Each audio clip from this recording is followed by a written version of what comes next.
Yo. What is up? What is up? It's me. It's Key, and I'm back with another episode of the 7200 Seconds Sports Podcast, the hottest topics in 7200 seconds. And y'all know I am always joined by my guy, Coach Donte, the hardest working man here on the network. What is going on, Coach? What is going on? Hey, what's going on, man? Happy to be part of another 7200 Seconds podcast. I mean, we've been doing this for a while now, so let's keep it going, man. And can't wait to get into more and more 7200. I'm ready. Think we might be at 25 by now. I think so. Okay, I we think almost at 30. Okay, I 30 think we're at episodes. 25 shows. So, that's Okay, it's coming up to a milestone. okay, Um, 30 episodes. Okay. but not too many things crazy this Tuesday going on in the sports world. But we're gonna talk about some things. But shout out to Big Play Slay who was in the chat. Yep. But let's get down to the nitty gritty with some NBA topics here. So the New York Knicks. Horrible draft. They draft all their picks. They don't get nobody. Draft heavy when it comes to prospects. And good God knowing that the New York Knicks need people. But they did not draft nobody. But they are right now strong suits for Jalen Brunson. Does Jalen Brunson fit the New York Knicks? If I'm Jalen Brunson, I'm staying in Dallas. To be honest, I'm not leaving no Western Conference Championship contending team just to go over there to the New York Knicks where RJ Barrett needs the ball to be effective. RJ Barrett, who had a phenomenal year last year. I'm not leaving a championship contending type of team to go over there and be a part of a kind of a rebuilding team or a team that's kind of stuck in the middle a little bit. But the only reason, they kind of got him a part of that a little bit is because his daddy is the assistant coach over there. Now the Knicks just hired him as assistant coach this offseason. So again, if I'm Jalen Brunson, I wouldn't touch the New York Knicks at all. But the only reason they will actually get him if he does end up over there, you know why? Because his father, Rick Brunson, is over there and he's assistant coach over there. But I don't think he's a good fit for the New York Knicks. I just think he needs to stay there in Dallas. I think he just needs to stay there in Dallas when you got Christian Wood over there, you got Luka Doncic over there, you got Dorian Finney-Smith. That system is perfect for Jalen Brunson. But we'll see. But I just don't think he should go to the New York Knicks just because of his father over there. I just think he's very good along with the Dallas Mavericks. And if I'm Dallas, I would not let him go nowhere near the New York Knicks. I will pay him the highest offer he deserves over there. So if I'm the Dallas Mavericks, I would not let him go to New York because New York is fully invested over there to grab him because of his father. And plus, his father is trying to persuade him to come to New York as well. Mark Cuban better do everything in his power to keep that guy. Definitely Dallas is one piece away from possibly going to the Western Conference Finals and maybe a finals. They did come pretty close. But they need some pieces. They're a piece away. They're a piece away from definitely getting back to the championship. Now the Jazz got themselves a new coach. One of the assistant coaches from Boston, I believe it was, Hardy. Give me 1 second and pull up all the scoop here. Yep. So the Jazz are finishing up the deal with Boston's assistant Will Hardy. So hopefully, maybe he can turn things around with the Jazz. But first, I believe with the Jazz, somebody got to go. Either Donovan or Rudy Gobert. There's been talks. Rudy Gobert to Chicago and Donovan to the Heat. Like, do you honestly think somebody's splitting up this season, or they're gonna rock with them again? No, I think one of them is gonna go. I think one of them it's obvious their relationship is not good. I think either one of them got to go. Whichever one decides to go is one of them. One of them is gonna go. One of them is gonna stay in Utah, and they're gonna value one of them as the franchise cornerstone in Utah. And both of them is not leaving Utah. So the way it is, like if I'm the New York Knicks, if I'm the Utah Jazz, I'm building around Donovan Mitchell and I'm trading Rudy Gobert, but it can also go either way. If Donovan Mitchell wants out, then they'll keep Rudy Gobert. Either way, one of them, somebody's gonna go. Somebody's gonna go this offseason. I think someone is gonna go. I don't know which one of them maybe go. You're hearing Rudy Gobert, you're hearing Donovan Mitchell. So whichever one is going, whichever one leaves, one of them is gonna be the franchise cornerstone, and they're gonna build around him. But again, if I'm Donovan Mitchell, I may be the one to leave. I may want be one to ask out and say and let Rudy Gobert stay there. And if I'm Donovan Mitchell, I may be trying to get to Miami. Maybe Pat Riley figure out something over there on South Beach, over there with Jimmy Butler and stuff like that. So again, I'm gonna go with Donovan Mitchell. I think Donovan Mitchell needs a fresh start. Definitely, because Utah's a small market. Nobody really cares about Utah up there, unless maybe college football is good with Utah. Um, but I just feel like Donovan Mitchell. I mean, who would not want to build around Donovan Mitchell? I feel like Rudy Gobert should leave. I feel like Gobert should leave the Jazz, have him start fresh, and build around Donovan Mitchell. You still got Joe Ingles. I know he was hurt. He come back for that team. You still got Jordan Clarkson that comes off the bench, and maybe Utah can maybe get a piece over there if Donovan Mitchell leaves. Because nobody wants to play with Rudy Gobert. Yeah, I understand that, but like I said again, you can go either way. You can go either way, but Donovan Mitchell at this point of his career, he don't need to put himself in that situation when the team is not progressing, the team is not building around him the right way. Like I said, that's why I say Donovan Mitchell definitely deserves better. He definitely deserves better, and he deserves better to leave the Utah Jazz. Even if they let go of both, if they decide to let go of both, I think it will be sweet a victory for Donovan Mitchell. But if I'm Donovan Mitchell, I would want out, and they can keep Rudy Gobert because Rudy Gobert and Donovan Mitchell relationship has never been on the same page. Rudy Gobert always complained about Donovan Mitchell, and Donovan Mitchell is the guy that carried the Utah Jazz through thick and thin in that playoff hunt.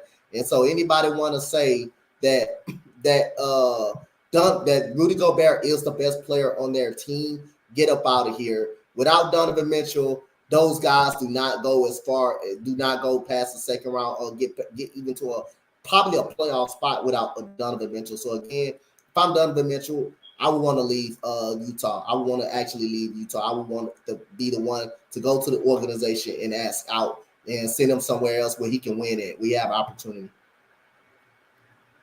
Definitely, because I feel like if both of them to go, you might see Dwayne Wade persuade them to pull up Zaire from out of the G League and be on the Jazz roster. But that's neither here or there. But I do somebody's going. I just don't know who. It'd be best for one of them to go. Since you got getting a new coach, get him a fresh start. All right, Mr. Russell Westbrook decides to pick up his $47 million option. Now, he already was disgruntled about his role and him not wanting to play, and nobody liked him there, but he takes the money and comes back one more year. Is this Westbrook trying to ring chase, or this Westbrook just going, or he don't care, he just want the money? Sometimes Russell Westbrook attitude just tells you otherwise. It's every player dream to win a championship, but I feel like sometimes Russell Westbrook don't give a damn. I don't think he gives a damn about winning a championship sometimes. I think sometimes he gives a care about how he plays more than he gives a damn about winning championships. You look at his facial expression, and he's always smiling. He always think things is a joke after a bad loss, and there's been plenty of times he doesn't show lack of effort. He shows a lack of effort last year. Now, shout out to my boy J&B Sports Fanatic. He is a Laker fan right there. That brother is really, really good, man. So I know he was gonna pick up that he was gonna pick up that op play into it. It's 47 million. Wow, hell, why wouldn't you do it? It's $47 million. That's still a lot of money for a player like Russell Westbrook right there. But again, Russell Westbrook at times I feel like he just don't give a damn about winning a championship. He just care about the numbers more. And Russell Westbrook is an exciting player. If you don't have stars around Russell Westbrook, he can flourish. He can flourish if you don't have the stars around him. If you don't have an AD or LeBron around him, he can flourish. Just like go back to the Hornets game in the middle of last year. How well he played in that Hornets game. He played great in that Hornets game without AD and LeBron. Every time LeBron is not on the court, he plays great. So that tells you his play style. He plays great without stars. He just doesn't play great with them, and he continues to fail to adjust his game to the play style, to sacrifice his game to win a championship. So sometimes you're thinking he does not want to win a championship. He cares about numbers more. But like I say, he's a Hall of Famer. He's a top 75 player. He's a top 75 player, one of the top 75 greats. So hey, he's going to be in the Hall of Fame. So Hall of Fame trumps everything. I mean, just look at Westbrook when he was with Washington and Bradley Beal. That team really didn't have anything. It was just really them two. It was Beal. It was Westbrook. I know you had the role guys. You had Rui Hachimura. You had Gafford. You had Bertans is over there, but they really played well together because they were the 1 and 2. Now, like you said, when Westbrook doesn't is not a third or fourth option, because you got to remember it was is Westbrook, is AD, is LeBron. Who's going to be the first option? It's always going to be LeBron. Who's going to be second option? It's AD. When AD's not in there, then maybe Westbrook. If AD stays healthy, then maybe it's Westbrook. I mean, if he goes out, then it'll be Westbrook. But once all them three in there, he got to figure out his role and what he can do, because the ball can't always go in his hands. When it goes in his hands and he rushes, y'all seen the debacle what happened last year. He was Westbrook last year. He was so bad. But when they wasn't in there, Westbrook looked like his old self. He can pace. One thing about Russell Westbrook, the pace changes when he has the ball. It's more up tempo. He drives to the basket. He kicks it out. He does everything. He just don't jack up now. He just don't jack up threes and these crazy shots. So Westbrook needs to either A, figure out his role, or B, deal with it. Now, bring in Darwin Ham and a Rasheed Wallace. Do you think things would change with Westbrook? I don't think so. I don't think so. I mean, he didn't adjust his game to any other else where he went to. He didn't adjust his game a lot. So why would I think all of a sudden he gets a new coaching staff and Darvin Ham and Rasheed Wallace? Why would I think he would adjust to them if he didn't adjust to nobody else? If he fails to adjust to anybody else, why would I think he'll adjust to him? Like I say again, I don't know how good of a coach Darvin Ham will be. Heard a lot of good things about him. But it's difference. It's a big difference between an assistant coach and being a head coach. Head coach, you got a lot of responsibility in this league. You got a lot of rotations to build. You got a lot of guys to make happy. You got to figure out what your rotations. You got to figure out your practices. I mean, it's hard to go in now and manage a LeBron James and not to getting him to shut up and play ball. It is hard to do that if you're any type of coach. So it's going to be hard, especially LeBron dropped 50 on him in a game.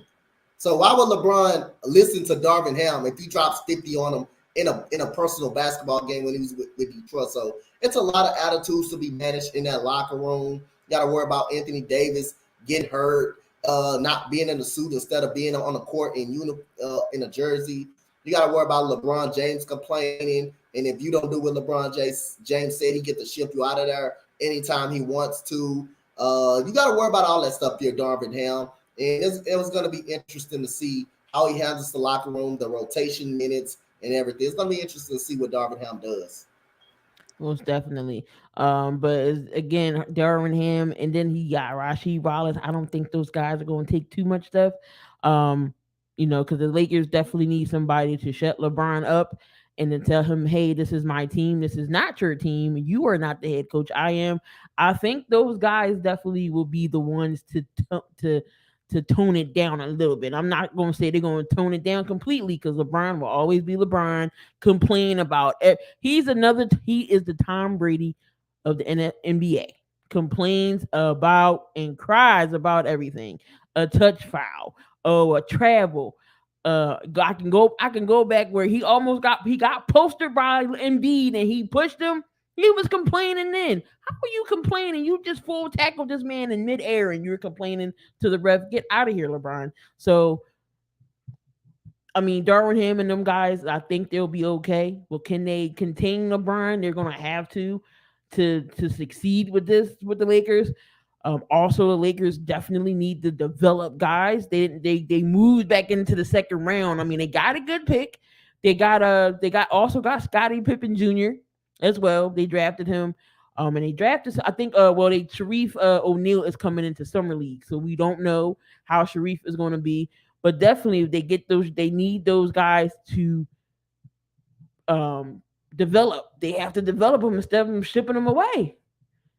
The one thing the Lakers have to do is develop their players and stop giving them away. And I that's think one they thing would that will hurt a team.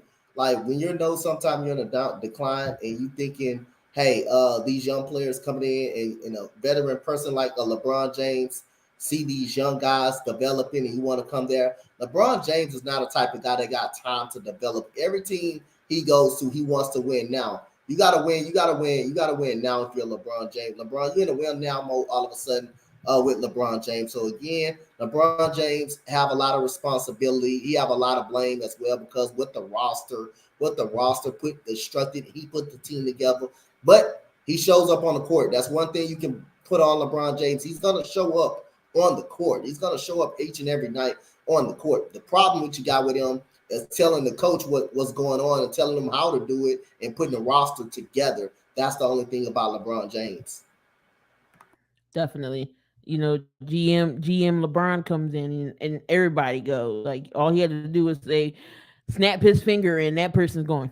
Um, Kyrie Irving, another one. Kyrie decided he wanted to sign and trade. He wants to go to these teams. Nobody wanted to pick him up, so he decides to opt back into Brooklyn. Now, is Kyrie actually going to play, or is he going to be up to his Kyrie antics? Is he going to be on the team by opening night? That's the problem because they still could trade him. They still could actually trade him if they have the right deal. They still can get rid. They still can get him off the books. But again, KD, that's KD doing. That's KD doing right there, trying to keep Kyrie with this team so they can do enough to compete. Like again, I don't know if they're going to compete. If they do keep this team together, I don't think they will compete. I don't think they will be better than Miami. I don't think they will be better than Boston. I don't think they're going to be better. I don't think they're going to be better than Milwaukee. I question can they be better than the 76ers? I can question can they do that. But again, we're gonna find out.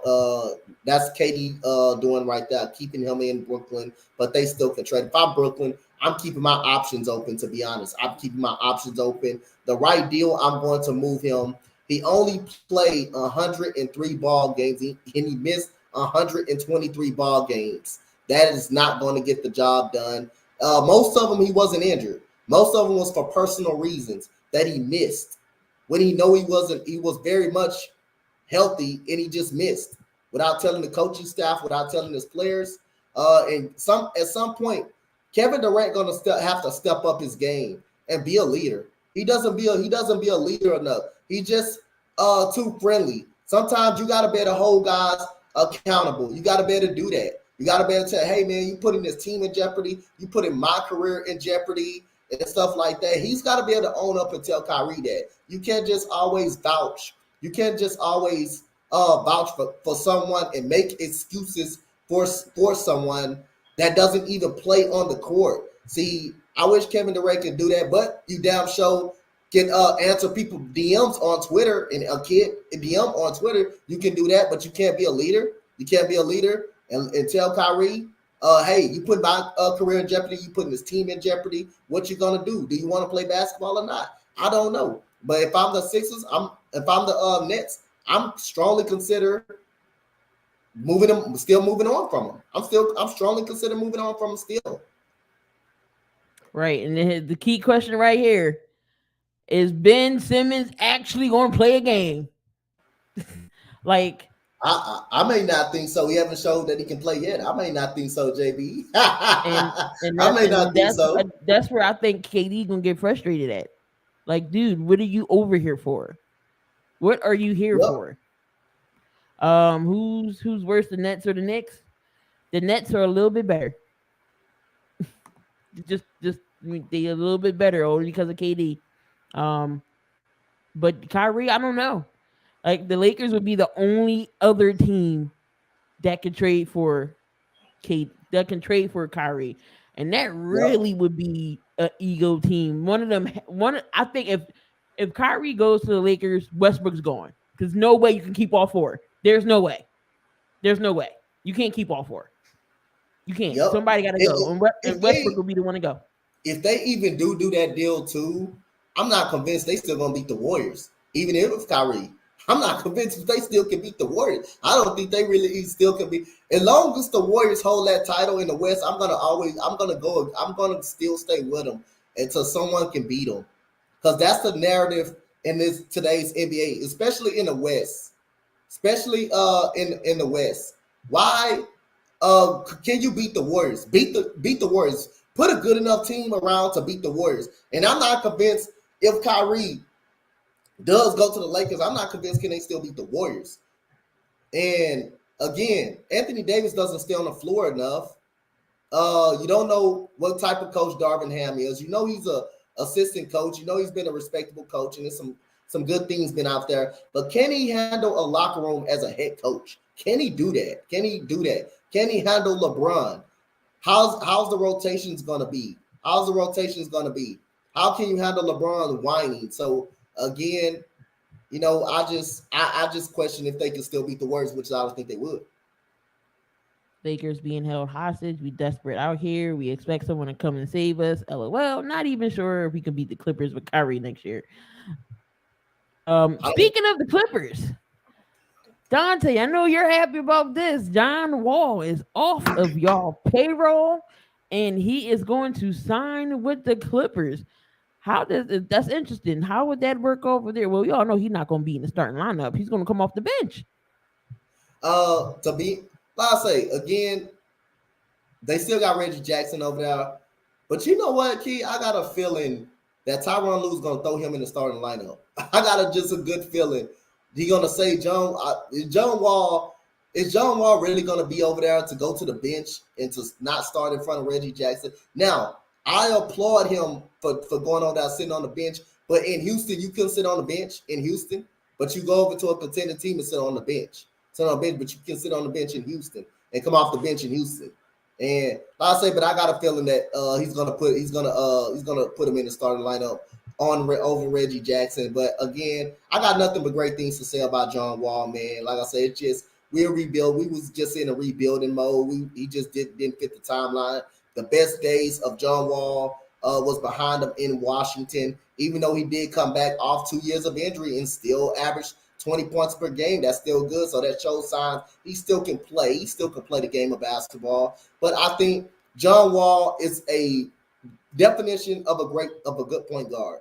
Playmaker first, cares about getting his teammates involved. And he's going to be a good fit with the Clippers over there. I think he's going to make it work over there with Paul George and Kawhi Leonard. And that's another dark horse team. If that team can stay healthy, that's another team I don't think the Lakers can actually beat. If Kawhi and Paul George is healthy, now that they got a serviceable point guard, that's a pass first point guard and can play defense on the other side of the basketball, that's a good move for the Los Angeles Clippers right there in John Wall. But I'm happy we got that $40 billion off our books. I'm very happy for this rebuild to see these young Rockets to go to fully develop. And I'm just excited. It's just something me and my boy Matt's called for a long time.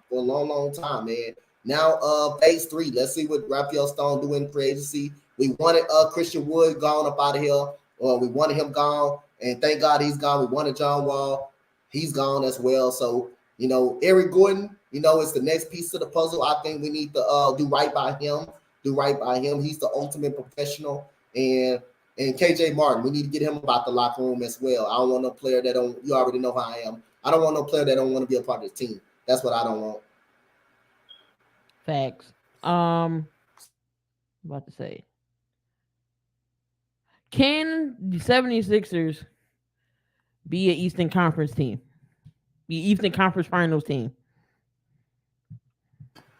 Can they be an Eastern Conference Finals team? Well, we already know they traded Danny Green in the 23rd pick, and they got DeAnthony Milton. Good 3-and-D guy. But word is, the PJ Tucker coming to the Sixers as well. 3 years, $30 million. We're gonna pay a 37-year-old for 3 years. A 37-year-old, $10 million for 3 years.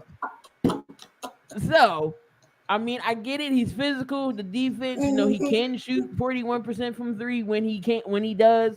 But I get it. He's that villain and that dog that the Sixers need. I understand that. I'm not discrediting his talent whatsoever. It's just that contract. Now James Harden, he has to the 30th to opt in, which I think he is. 47 mil. That's 47 mil, right? That's that. I think it's that. I think it's 44. It's 40 something. Oh, that's still a lot It's a of lot. money. That's still a It's a lot. lot. You got Tobias Harris, who's on his 1 year. He was on his last bit of his contract. But I feel like they said Daryl Morey is still up to something. If Daryl Morey pulls off a blockbuster deal with somebody, are the Sixers contenders? Oh, that's hard. You know what?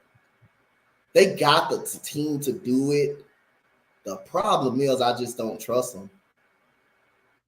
You know what? I'm just gonna say no until I can be able. They haven't shown, that they can get out of the second round of a matchup. Uh, Milwaukee, I think is still gonna be better. I think Milwaukee's still gonna be better. John Wall's going to the Clippers. Yep. I think Milwaukee's still gonna be better. Even with PJ Tucker gone from the Miami Heat, I think Miami's still gonna be better. Uh, I think Brooklyn is on the decline. They're not gonna be. They're not gonna be that much good. I think Definitely they're on the Brooklyn going to decline. decline. So the Yep. only two teams I really can see you guys are failing against is the Miami Heat and the Milwaukee Bucks. I think the Milwaukee Bucks are better. I think Boston is better. Boston is better, no doubt, no doubt at that point. So you guys got the talent to do it. You guys got the talent to do it. It's just I don't think you got the good enough coaching to do it. I don't think Doc Rivers is a good enough coach in these type of situations to make the adjustments what other teams are doing on the floor to do it. It just depends on the moves y'all make. Also, do y'all make some bench moves as well? Like you guys need a good bench. Like Malik Monk is out there. Malik Monk can come off the bench, be a consistent role player. Along with D'Anthony Melton right now. D'Anthony Melton right now, since we're hearing the rumors about PJ Tucker right there. So D'Anthony, he will be a good move. You pay him like a couple of years worth 11 mil or $12 million to come off the bench and be a scorer, put the ball on the floor, be a great shooter. He was the only consistent shooter for the Los Angeles Lakers. You can use a backup big man. You don't play DeAndre Jordan. You don't play Yeah, Paul Reed. Jordan's going. He's out of here. Yeah, We're not bringing him back, dude. yeah, He's you don't done.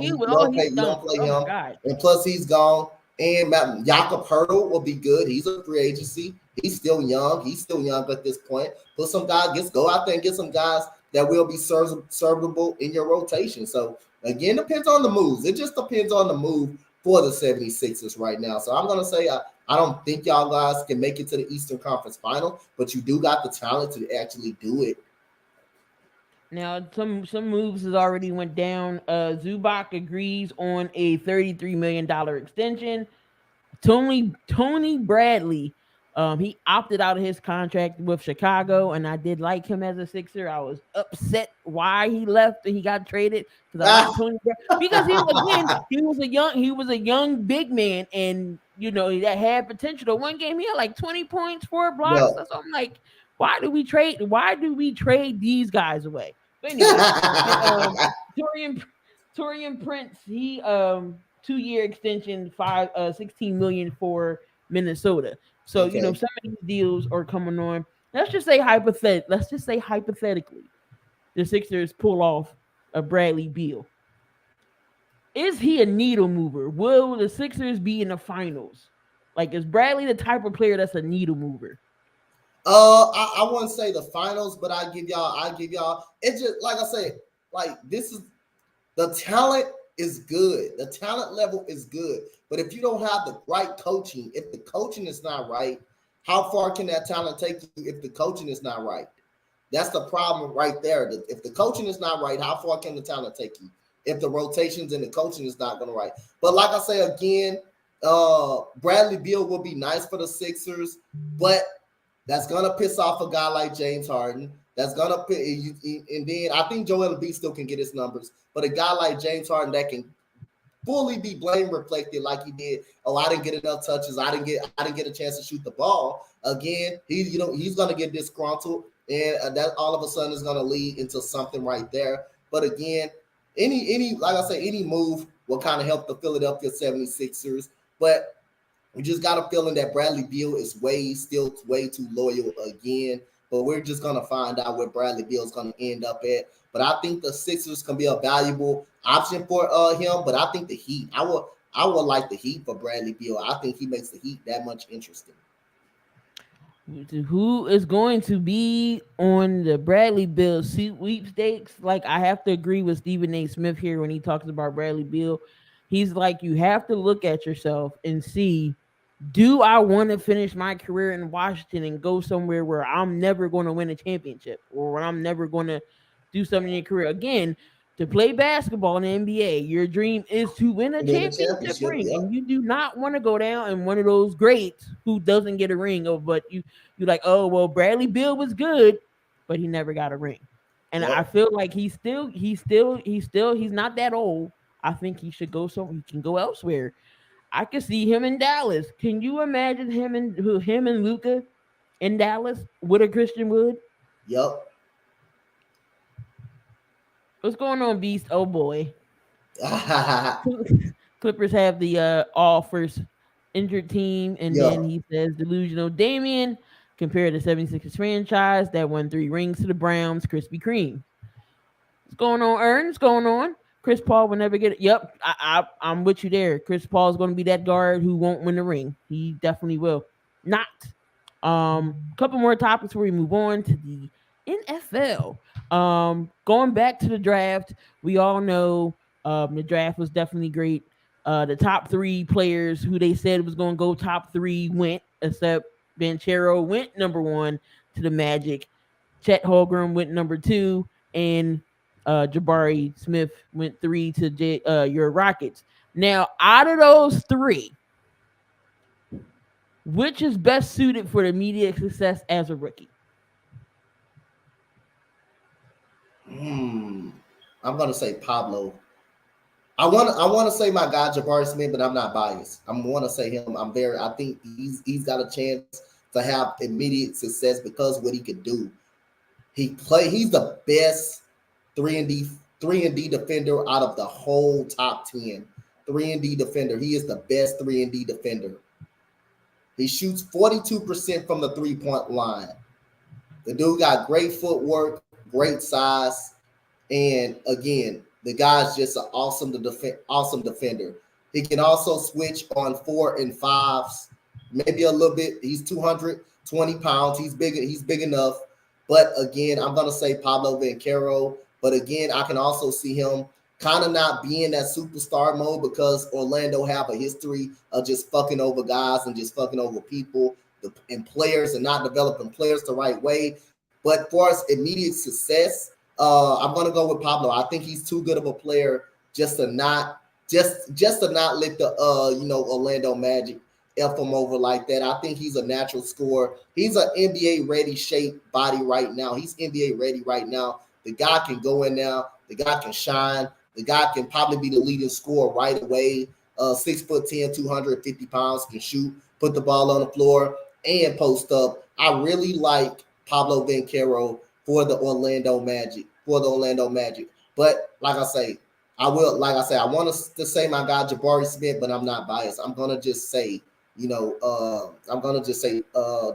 not Jabari Smith, but Pablo Banchero. But Jabari Smith's gonna have a heck of a immediate success too because he can do way more than Pablo actually could do. Actually, he can play defense, he can defend, and he is a way better shooter than Pablo.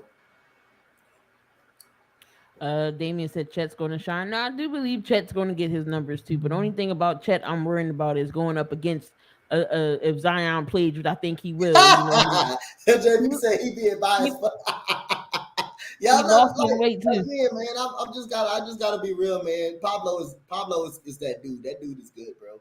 That dude is actually good. The 76ers Simmons situation is pretty much the same thing as the Browns watching situation. They both are playing players that are not playing. Well, we didn't. No, that's why he left. The Sixers was like, no deals. We didn't pay him. We fined the crap out of him. I'll be biased for you, Jabari Smith. But no, Hey, I hey, think JB, handle that for me. No, but JMP, no, handle it for me. Y'all my lightweight. Be my lightweight. I think no, I think JMP. Chuck will be good too. It's just he can't go up against those. Like I said, if Zion is back and he's back in shape, from I've seen pictures, I'm like, okay, so Zion, you definitely can get in shape, but can he go toe to toe with those Zions and the ADs and then beads down low? He need to eat. He need to eat some damn food. I'm sorry, he too damn skinny for me. He need to eat. um But let's go ahead and switch it over here to the NFL. I mean, you got some news out of there. Scary Terry finally, finally gets his deal with Washington Commanders. I believe it was years was it? He is one of the highest Yeah, paid I want quarterbacks now. to. Before we get to scary Terry, I want to say one more thing. If people haven't heard this, I Hmm. want to say one more thing, and I want people to listen to me when I say this in this chat. The Sacramento Kings have the longest goddamn playoff drought right now in 16 goddamn years. And you pass up on a generational talent like a Jaden Ivey. No disrespect to Keegan Murray. The guy is good. But for them, I understand they got De'Aaron Fox. I understand they got Davion Mitchell. Well, hell, they just traded Tyrese Halliburton and he got better in Indiana. He had a goddamn 50-point game in Indiana. See, this is why Sacramento will always continue to be goddamn trash because of the stupid draft mistakes they always make. The only legit superstar they have drafted out of this tenure was DeMarcus Cousins. De'Aaron Fox is a star. He's not a superstar, but the He's a person that star. was a superstar at that time was DeMarcus Cousins. You trade him away, he got better. You trade him away, he get better. Buddy Hill, you trade him away, he gets better. He automatically gets better. So I want to put this out there on Sacramento. They are a goddamn joke of a goddamn franchise. And they should have moved to goddamn Vegas, to be honest. This organization is done, needs better. I didn't, Damien, shut your mouth. I didn't say Keegan Murray was trash. I said the organization was trash. They should have picked Jaden Ivey. He was on the board. Jaden Ivey was about the fourth best player in this draft, and he's the most athletic player in this draft.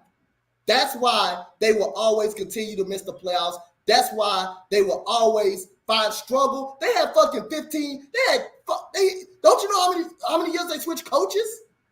15 out of the last 10 years they've been switching coaches. They This can't is an get nobody to embarrassment stay to there. the I feel organization. bad for Mike Brown. Mike Brown This is is going to he. this is an epitome of fucking mediocrity to this team. They have 15 coaches in the last 10 goddamn years. They are on the longest playoff drought in fucking NBA history right now.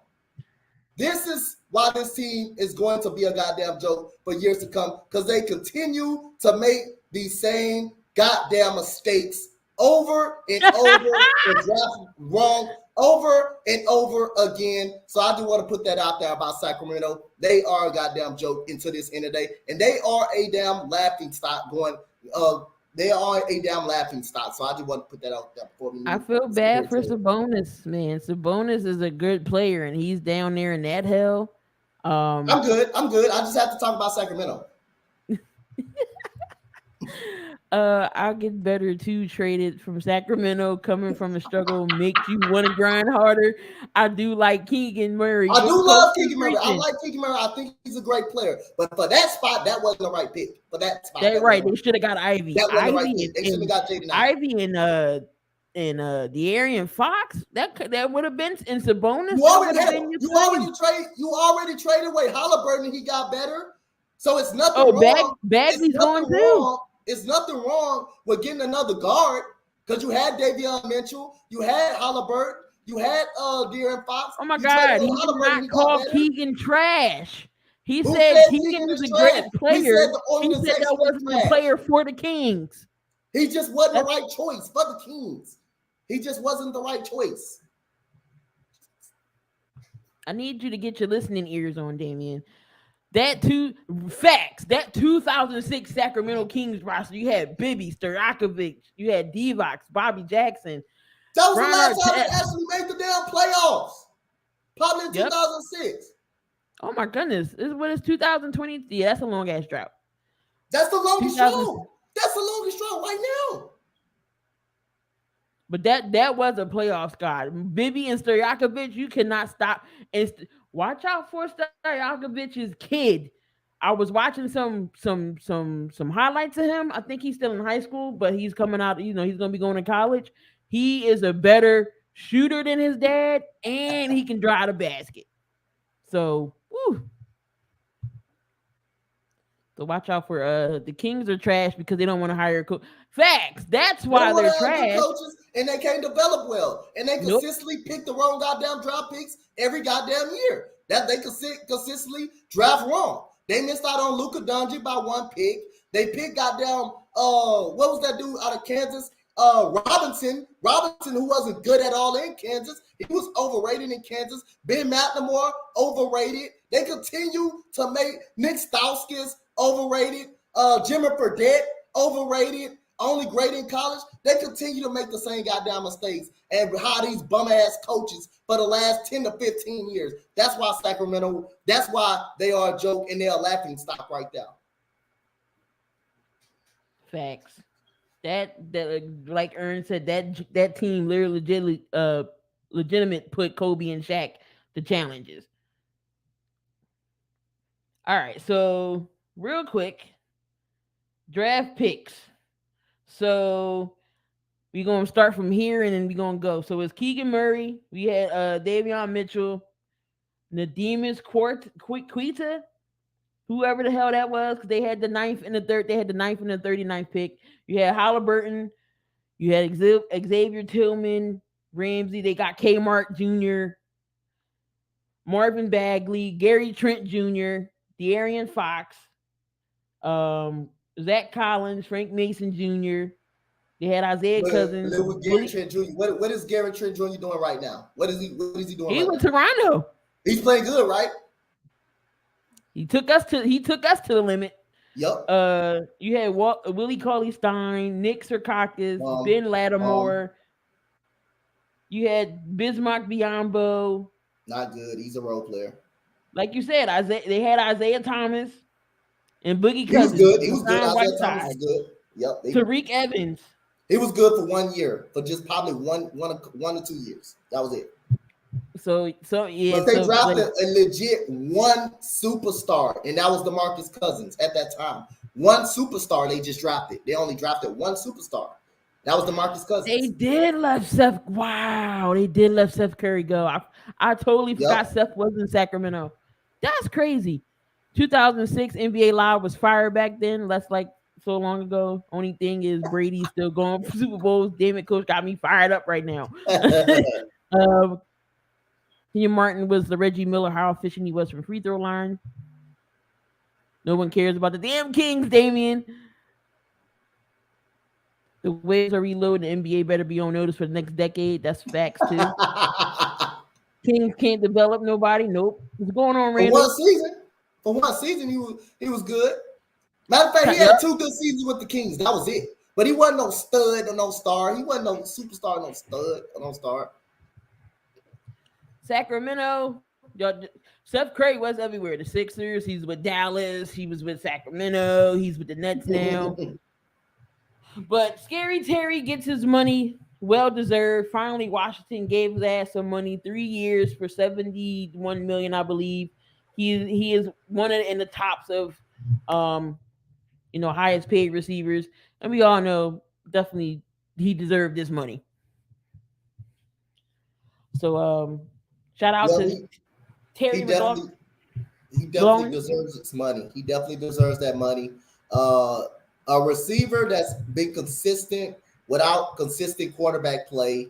Like I say, first year had 900 yards, second year 1,100 yards, and last year over 1,000 yards with inconsistent quarterback play. Without really a number 2 receiver on the other side of him. We're gonna see Jahan Dotson at that extra receiver right there. They also got a good tight end in Logan Thomas as well. But we're gonna see. I think they can be a respectable team if Carson Wentz is on the right track, and if he continues to, if he can be that Carson Wentz that he was kind of last year, and be that MVP Carson Wentz, which I don't think he will be the MVP Carson Wentz. I think there's a chance that he can be the Carson Wentz of last year with a Gibson, a respectable running back, and Gibson at the helm that can catch out of the backfield as well. So again, I think the Washington Football Commanders can be a respectable team. I think they will be nine. I got them going 9-8. I mean 8-9 next year. So I think they will be respectable. But he definitely deserves his money for his production for the Washington Commanders. Definitely to answer Ern's question, I do think KD stays now that Kyrie opted in, but it's still a chance. Kyrie still can get possibly traded if that was to go down. But I think it's going to be the KD and Kyrie show. Ben Simmons ain't doing shit. Seth Curry's going to contribute his points. Joe Yep. Harris is going to come back. Hopefully he's healthy. With Bruce Brown, Nicholas Claxton, they really don't have no pieces. I don't see them getting far in the Eastern Conference. They might be on the outside looking in. Remember, Yep. there is no play-in tournament. Numbers 1 through 8. I'm That's glad it. it's no playing tournament. I'm happy. I'm glad. I'm glad. Thank you. I'm glad. I'm glad Terry got paid, but he's in a whole lot of trouble with that team. We'll definitely see. We got to see him twice a year. Mike Tomlin. Mike Tomlin has never had a losing season. Never, ever, ever since he's been there, head coach of Pittsburgh Steelers. Um, does he get his first losing season this year? Does he? Nope. I think he has a winning season. I think he actually has a winning season. I think they're going to compete for a wild card. I don't think he have his first losing season this year. Mike Tomlin in this defense is going to find a way to be respectable on the defensive side of the ball. And whoever quarterback is at the helm is going to be a game manager. A lot of touches for Najee Harris. Keontae Johnson was good last year as well. Chase Claypool, if he can stop talking on social media and get his head out his ass, he could be another good wide receiver. Another good wide receiver. So I think they're going to be respectable. I don't think he's going to have a losing season. I think they're going to be competing for a wild card. They're definitely going to, their best case scenario for not to have a losing season is 9-8. It's 9-8, but I think really they're going to compete for a playoff spot or a wild card spot. I think they're going to have a winning record. I don't think he's going to have his first losing season. Yeah, definitely, because I don't the way the Browns are going. Don't forget MJ screwed up not keeping Seth Curry. Um, Speaking of the Browns, we all know what's going on with Watson. He's on trial, and then apparently the Texans got sued. And honestly, do you think the Texans knew what was going on, and they just said, "Let's take him," and didn't think it's gonna come back to bite them? They have to knew something was going on. Like I say, I don't know because I'm not a part of the organization, so I can't tell if they knew or not. But like I say, you have to know with all this time what was going on at this point. At this point of Deshaun Watson, why is he suing you all of a sudden and paying the settlements all of a sudden? But I mean, I think the Texans had to know something was going on, and it's just not a good look for the Houston Texans at this moment. But we're gonna find out the rest of the results. But they had to know something was going on. I believe they knew something was going on with Deshaun Watson, what he was doing. I believe something was going on. And it's just too crazy. But we don't know who's going to be a starter. Let's just say, NFL says, you know what, Deshaun, you're suspended indefinitely this whole season. Um, we all know Baker isn't coming back. Both sides have, mutually agreed to, Baker's done and over with. But if y'all not bringing back Baker, why is he still there? Why keep that man hostage? What's going on, Slay? Why keep that man hostage if he's not going to play? So just Jacoby Brissett's going to get a start. So what does the Browns do with Baker? Like, do they can't let him stay if they're not going to use him? What's the point?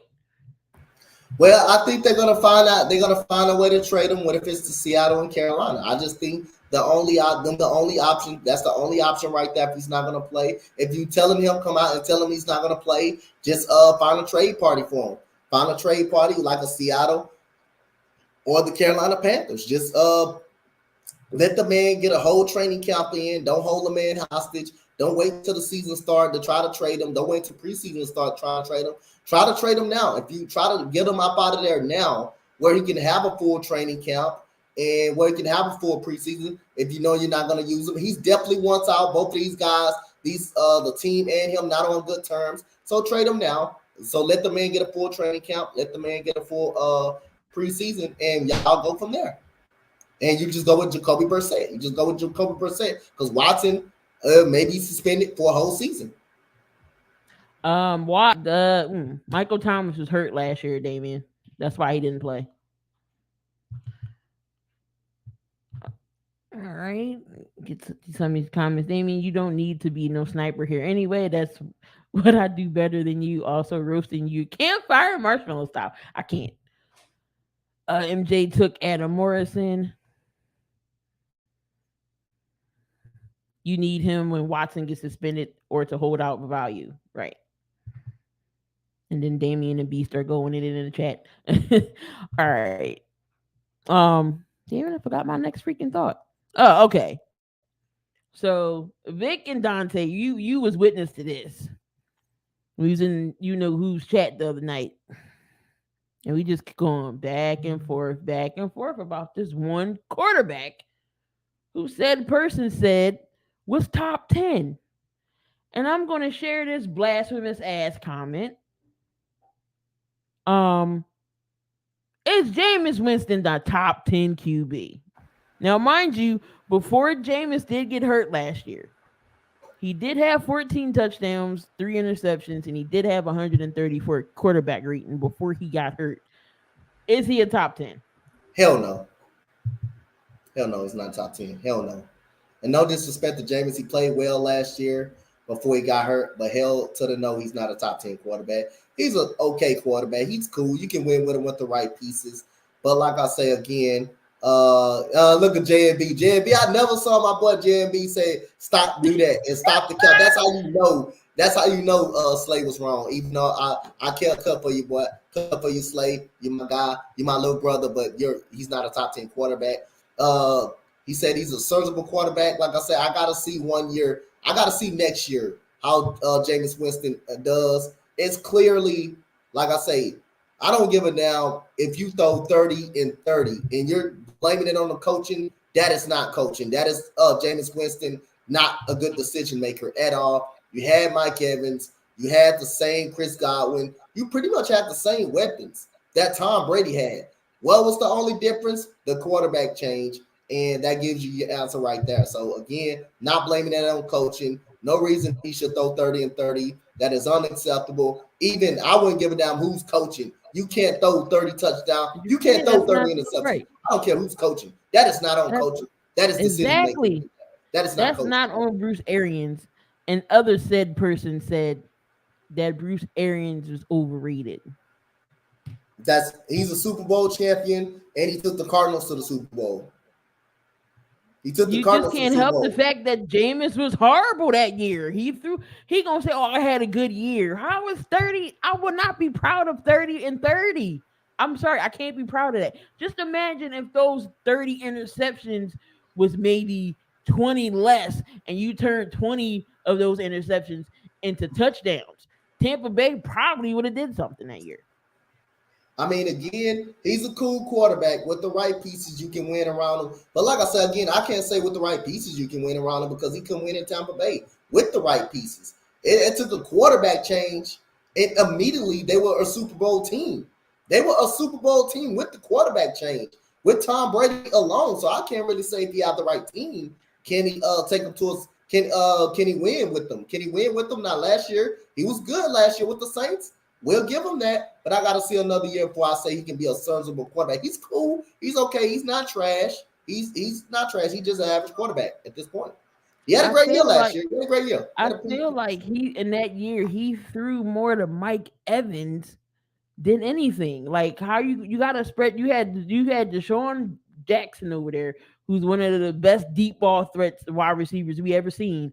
And all you wanted, I feel like he just was so one-dimensional, just throwing it to Mike Evans.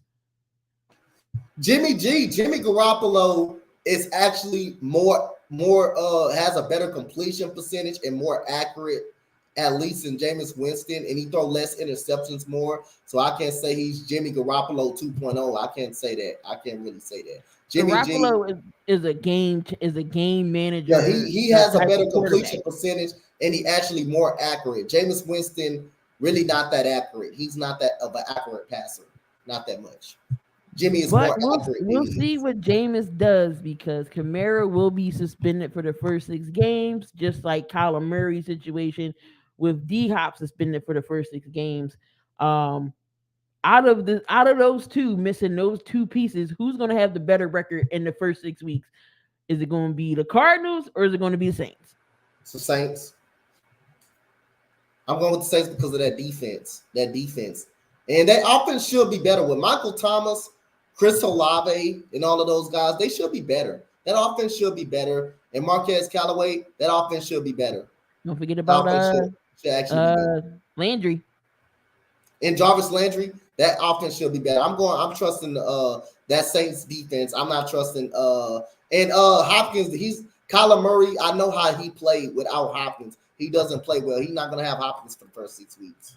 So again, you got Christian Kirk, you got Rondell Moore, you still got a James Conner, you still got a Zach Ertz. I don't know. I might have to agree with you. I mean, if their defense can stay healthy, no more Chandler Jones. JJ Watt. He, when he's out there, when he's out there, of course he can play, but he's injury prone. You still got Buda Baker. But no, I might have to go with the Saints. Like you said, that defense still got Lattimore, still got Jordan, and those guys over there that definitely plays hard. They do have Mark Ingram. He's okay, running back, but he's no Kamara. So we'll definitely see. I see maybe they win in maybe 2 or 3 games without Kamara. I'm gonna say 3-3. I mean, when you don't have a quarterback that when you don't have a quarterback that can Oh yeah, they complement that did get same. Hollywood Brown. That's Yeah, right, but Christian I mean, Kirk. but Not Christian Hollywood Kirk. I meant Brown, to they say got he went to Hollywood Brown, but again, Kirk he's went to not the a Jags. DeAndre Hopkins. He's not DeAndre. Right. He's not DeAndre Hopkins. He's not a DeAndre Hopkins. So again, I'm not. Yeah, Hollywood Brown is a very good wide receiver. I can give you that, Aaron, but he's not a DeAndre Hopkins. He doesn't impact like a DeAndre Hopkins will impact. Kyler Remember, Murray literally showed his true colors without DeAndre Hopkins last year and won one game without him. But he's remember, still a good receiver. Hollywood Brown's still a good remember, receiver. He's still a very good remember receiver. what the Saints look like without our Kamara. That defense is good, but when it's going to be on the field as much, it's not going to look. That's Yep, true. yep, but that goes because you don't have a quarterback. They didn't have the quarterback last year. The quarterback hurt them. They Jameis had a quarterback. 10 number one overall bust. Look at the Cardinals linebacking core to make a stamp this season. Cardinals still got Ertz, Hollywood Brown. They're slightly better. I mean, they still got they got AJ Brown. Is the veteran over there who still can play. But I mean, I just like the Cardinals. Maybe like if they're definitely going to be missing because Kamara didn't just run; he can catch out the backfield too. Yep. Um, so we're definitely going to see how the Saints are going to be missing Alvin Kamara for 6 games. And keep losing, Saints, because the Eagles do got your number one draft pick next year. So we'll have two again in the first round, including our own and the Saints' pick. So it could be top 10, depending on how poopy they are. It could be top 15. We don't know, but we get y'all pick. So whatever y'all record is, go ahead and lose all your games for all I care. That's number one pick. Go ahead and lose all the games. Go ahead and lose all the games. Don't sleep on Rondell Rondell Moore. Moore is good. He's very good. He's Like very I'm good. surprised he didn't get utilized last year more when D Hop wasn't there for those injured Yep. when he was injured. They found him in his rookie year. His rookie year, he was great. His rookie year, All he was right. Rondell Moore was very good. He was very good. I got to give it to him. He was very good his rookie year. So out of the NFL, we were talking about the whole NFL. Mm-hmm. Which team has the best lockdown secondary?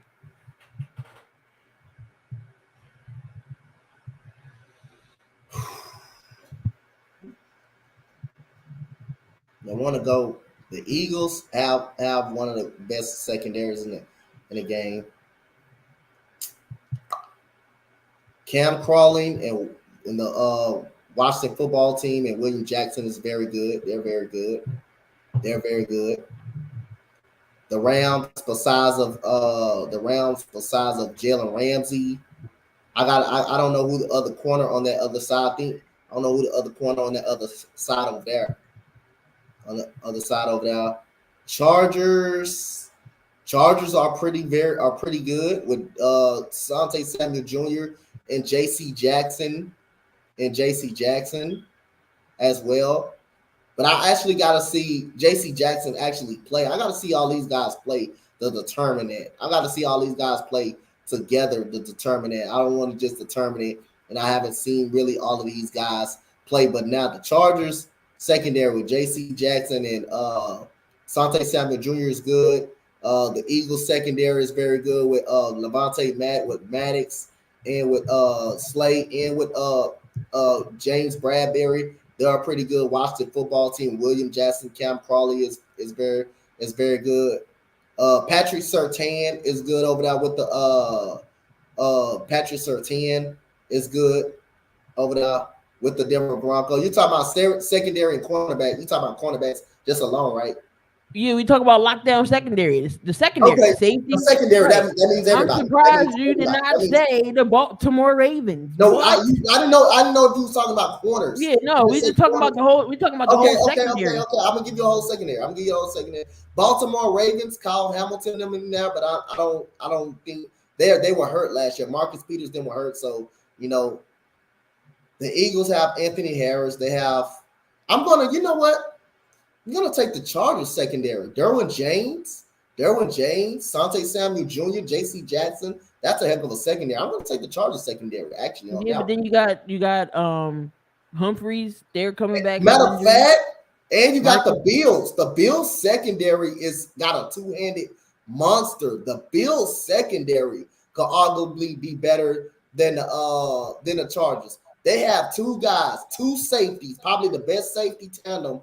And Jordan Poyer and Michael Hyde, they both had 5 interceptions apiece. That's 10 interceptions between the secondary and Tre'Davious White, and they just drafted a stud in Career Elam. So I might have to give that. To the Bills. They have the best all-around safety tandem, and they have the best. They have one of the top 3 corners in the game, and also the Chargers are pretty good. In the secondary.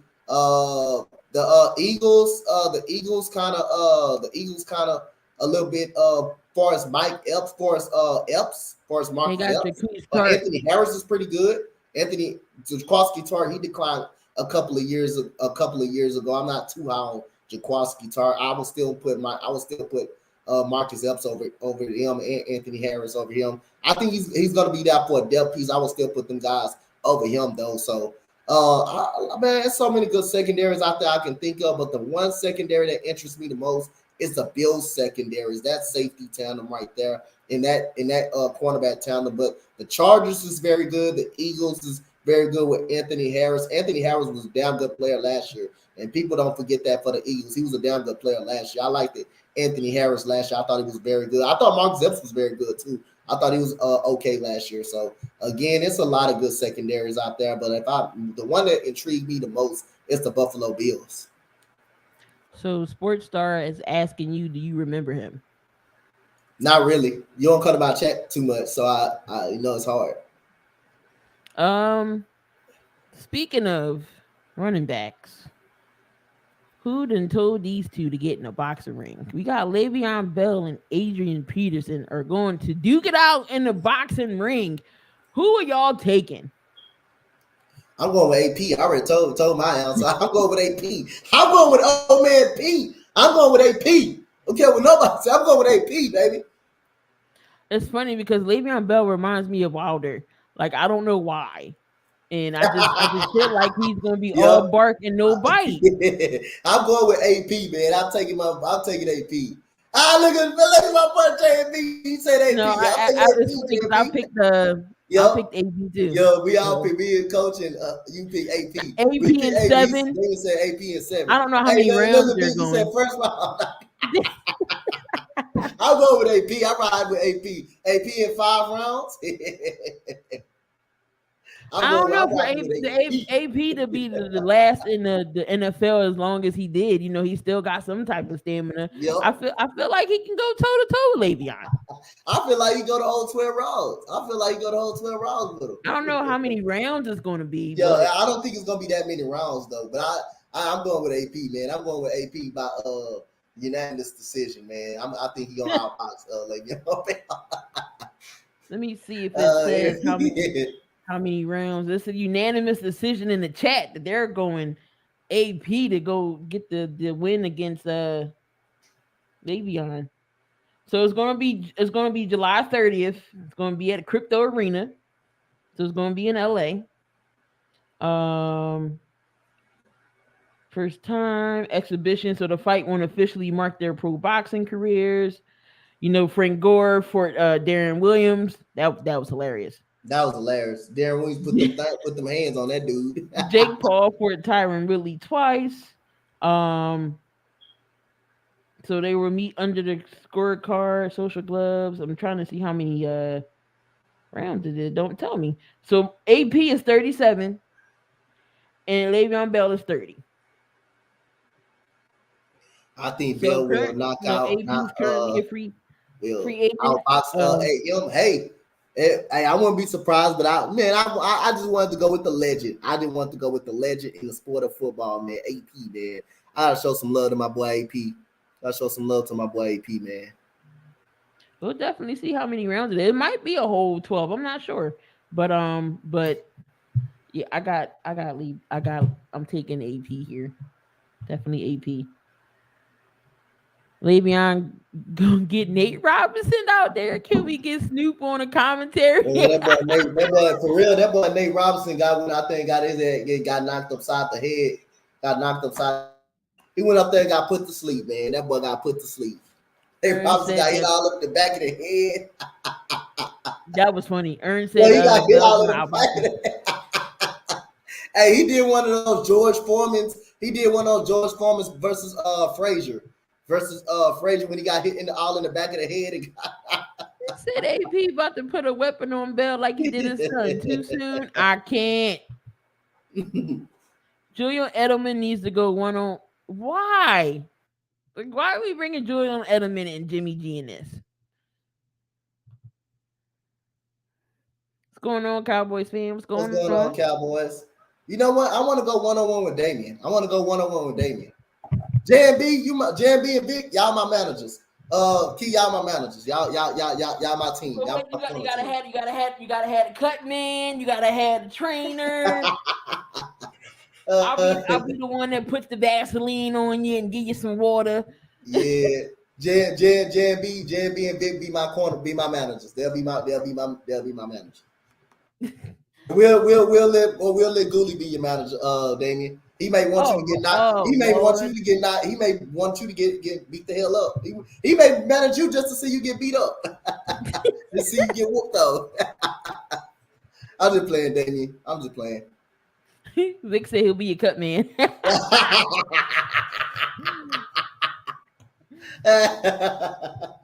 So name a very underrated person on defense. On defense, I'm going to go with. Okay, I'm going to go with Tennessee Titans defensive lineman, defensive tackle, Denico Autry. I'm going to go with him. He's pretty solid, man. If y'all ain't seen that, the way he pretty much helped dominated that Seattle game against the Cincinnati Bengals. Denico Autry is a guy that I'm very interested in watching for Tennessee. I respect him on the defensive tackle position on the defensive line. So I'm gonna go with Denico Autry, the D tackle from the Tennessee Titans, and also I'm going to go with one more. I'm going to go with Kenny Moore. Kenny Moore from the Indianapolis Colts, the cornerback, Indianapolis. Okay. And one more NFL topic. So we got some stuff to talk about over there. So who is the best receiver against man in zone coverage? I know there's a lot out there, but who's like at your top of your list? Devontae Adams. Devontae Adams. Devontae Adams at the top of my list. I know Cooper Kupp had 1,800 yards, but Devontae Adams is the better receiver. He's the better wide receiver, and he was the reason. That was the reason I put him number one on my top 25 wide receivers list. I got Devontae Adams. Pretty solid. Rashawn Gary, that's another player underrated. Ern says Fred Warner. And Vic says Troy Hitchison. Trey Hitchison. What was the guy from? I know you had talked about him before from Atlanta. Was it Atlanta of the safety? AJ Terrell. Yeah, he's a corner. Yeah, he's a corner. He don't get enough love either. So I mean, all these guys definitely, hopefully, they make splashes, and we're gonna be like, who's this guy? We tried to tell y'all, he's little, Yep. Definitely they can make some noise. Yep. But let's get into some college football. We don't really talk about college like that, but there was some things on here I felt like that was worth talking about. Now with the Big 12, Jeffrey Simmons is underrated. Yep. The Big 12 will the new look Oklahoma emerge among the top contenders?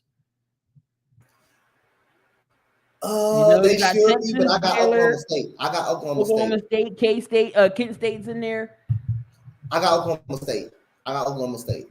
They didn't really lose that much, and me and ECG talked about this on the last show that we did. Oklahoma State, they didn't lose. They lost Tate Barton. They did lose Rodriguez, the linebacker. But like I say, I think Oklahoma State will win the Big 12. I got them as the Big 12 champions throughout this season. I think Oklahoma's still going to be good, but the problem is Lincoln Riley leaving that team kind of is going to hurt him a little bit. And they also lost the defensive coordinator. They also lost 2 5-star recruits that went to USC along with Caleb Williams. So I think that's gonna kind of hurt. That's gonna kind of hurt Oklahoma. But I still think they're gonna be right in contention for the Big 12 title. But I got Oklahoma. I got Oklahoma State. So Cowboys fan says, "What's your thoughts on Sam Williams, coach?" Sam Williams is a pretty good defensive end, man. I like Sam Williams. I like JoJo Domann. I thought he was one of the most underrated defensive edge rushers in the college game as well. So JoJo Domann and Sam Williams, to them to average double-digit sacks in the SEC when you're playing NFL type of offensive lineman, that's pretty solid, especially for LSU. I know their defense dropped off a lot, but JoJo Domann and Derek Stingley, they were pretty solid. They were the only 2 guys that was really on the LSU defense that were pretty much good. Derek Stingley Jr. ended up getting hurt. He played through an injury, but that whole defense was terrible.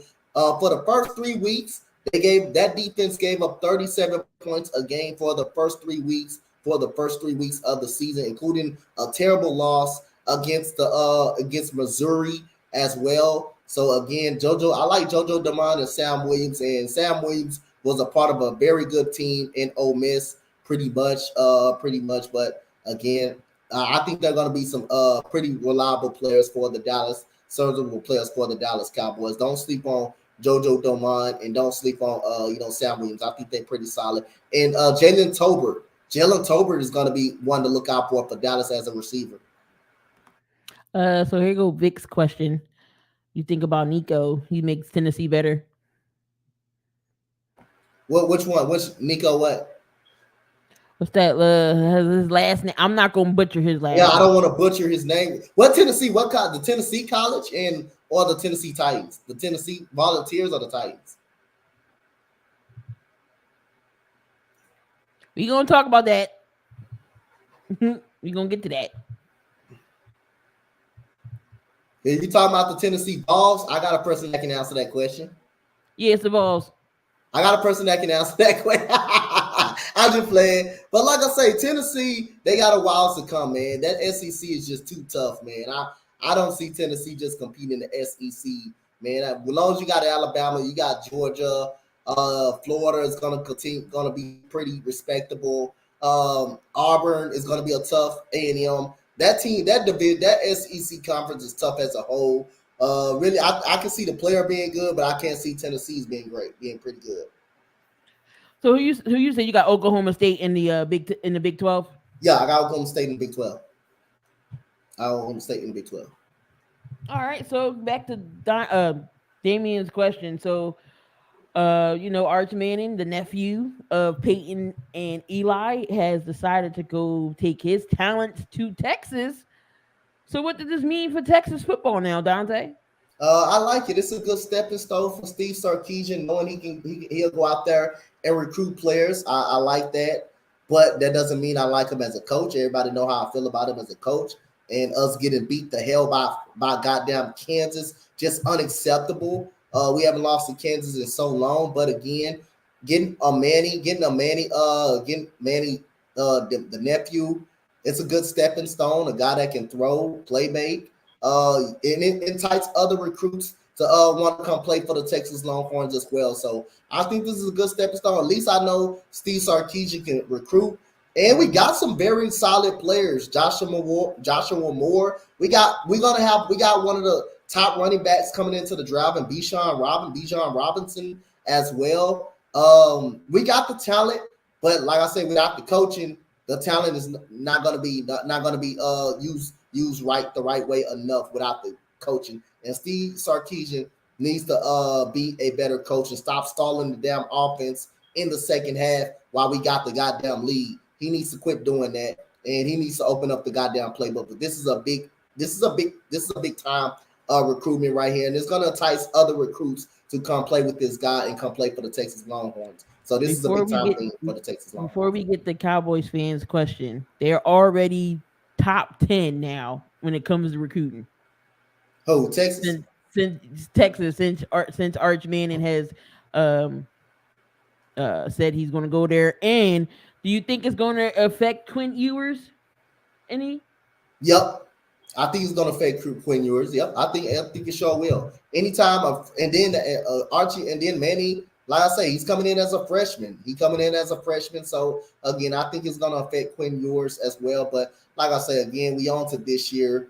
I think we can be competitive this year, but the problem is, it's Steve Sarkisian. He's the only problem. I care about. But we got Xavier Worthing too. He's pretty good as well. So I like him as well, but we're gonna see what's gonna go. We're gonna see. So Cowboys fan asked about Ole Miss. You think they're I going like to Ole be? Miss. I like Lane Kiffin. I like him. He turned that program around last year, and they also got a five-star recruit in Zach Evans as well, who's from out of Houston, who transferred from TCU to over there. He's gonna be solid. He's gonna be something good for Ole Miss as well. So JB says good publicity for Texas. Arch is going to get rocked first year or two, but by the time he's a junior, I think he could help them turn back the clock and make Texas relevant again. Yep. Um, you Yep. think Artesian can win a natty? No. No. No. No. Yo, I'm about to. Me and these cats are about to fight. What's your thoughts on Jackson Dart. What he play? Who he went to? He from USC or he at USC? What? Give me the team he played for. Give me the team he played for. I heard a No lot part. about Jackson Dart. I thought he played for USC. I heard a lot about him. Uh, like I say, man, I gotta see Jackson Dart play, man. I gotta actually see him play before I can discover him. I haven't seen too much of people play in college. I'm gonna just be honest with you guys on that, but I gotta actually see the guy play. I gotta actually see the guy play. I think Caleb Williams is the starting USC. quarterback. I gotta play. I gotta see. Caleb Williams is gonna be the starting quarterback. I think Caleb Williams is gonna be the starting quarterback. So Sports Star said make sure you remember him, and then he said, "Do you think that what the Titans going to do this year?" They're not going to be a playoff team. They're the most fraudulent team in the AFC South or in the AFC period. I think they're. I think they're going to be 8-9 this year. I don't. Tennessee is the most fraudulent team in the AFC. Ooh, excuse me. Vic says, "What's your outlook on Spencer Rattling in South Carolina?" Spencer Rattler is buns. That's the question about that. That's it. Yeah, Spencer Rattler is trash. That's it, and that's all. Yeah, that's all. He's trash. You think Hudson Card should move back to wide receiver or transfer or stay at QB? Transfer and stay at QB. He looked like he was kind of overwhelmed last year. It looked like he was kind of overwhelmed last year. Chiefs. He definitely wasn't ready for the big stage in Texas. So, like I say, and another problem for Steve Sarkisian, he kept flip flopping quarterbacks. He kept flip flopping quarterbacks over and over. 1 minute he would go to Case Thompson. 1 minute he would go to Hudson Card. You cannot do that, man. You got to have a serviceable quarterback in there. You gotta show these guys. You gotta let these guys know, hey, regardless if we win or lose, you're my guy, man. So again, yeah, Hudson Card has all the potential. He just wasn't ready last year. Yes, he beat Louisiana, but again, you looked at how he looked against Arkansas. He looked like a deer in the headlight, and he looked scared when he played against Arkansas. Someone that actually can play. So yeah, I think you just need to transfer because you got a battle with Quentin Ewers, and you already got Arch Manning coming in. I don't think you want to be a part of that. Shout out to my guy Keith, who is a big time Ravens fan, and he's an Iowa State fan. That's because he lives in Iowa. But of course, he got to put his teams out there. Nightings says, I remember a clip from QB1 behind the lights with Spencer Rattler. He was being super mean to his teammates.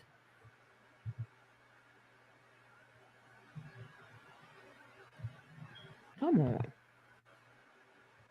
I think it was a QB backup he was being mean to. Damien says, do Georgia or Cincinnati go undefeated again? I think Georgia could. I don't. I think Cincinnati has a chance of losing. I think Georgia could go undefeated again. So, the ACC has changed some shit up.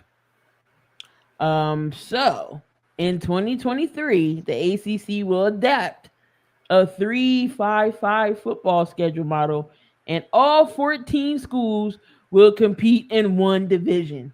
So Mm. the teams will play three primary opponents annually, face the other 10 teams twice during a 4-year cycle, once at home and once on the road. So it's going to be one division. Each team will play three primary, 10 teams. And then it's going to be the top two teams by conference win percentage, one Saturday in December. So all these teams in the ACC, there's no divisions no more, and there's a lot in the ACC. What do you think about that, Dante? I kind of like that, but I wish it would stay how it is. Do we still get to see an ACC championship game at least? Yeah, yeah. So how You, again? How's that determined? How's that determined again? so three teams. So the teams will play three primary opponents annually, Mm-hmm. plus face 10 other teams twice during the 4-year cycle, and once at home and once on the road. And there's going to so in the top two teams, um, by conference win percentage will play the first Saturday in December for the Okay, championship. long as I see ACC championship game, I'm okay. I'm okay with that as long as I see that. So I'm fine. I'm definitely that fine with that. Wake Forest, Virginia Tech. So the primary opponents is going to be So they got the list here. So Wake Forest will play, Duke, Georgia Tech, Virginia Tech. Virginia Tech will play Pitt. Wake Forest, I don't know who that is. The Cardinals, North Carolina. So they got the schedule here that they're gonna be who they're playing the primary opponents. But that's definitely gonna be interesting. I mean, it makes it more competitive that way. Yep, it definitely does. It definitely makes it more competitive that way. I like that. I actually like that. As long as I see an AFC champion, AFC ACC championship game, I'm okay with that. As long as I see that, I'm okay with that. But I believe Clemson is always going to be at the top of the ACC. I believe Pittsburgh will be up there. I believe they will be up there, and I believe North Carolina will find a way to kind of compete because I got so much respect for Matt Brown. For Matt Brown, that's my guy right there. McBrown got a lot of respect for him. But I Clemson, uh, Pittsburgh. I say they did lose Kenny Pickett. They did lose Addison to USC. They did lose him. But again, Wake Forest can be something good as well. They had a great season last year, but when they actually played somebody good, they weren't good at all. So yeah, I got, like I say again, I got I might have to give the edge to Clemson. And their quarterback play is kind of shaky too, but their defense is going to be good. And Dabo Swinney is a very good coach. You guys want to talk about the Big Ten? I mean, we can break down the Big Ten. We all know Penn State's in the Big Ten.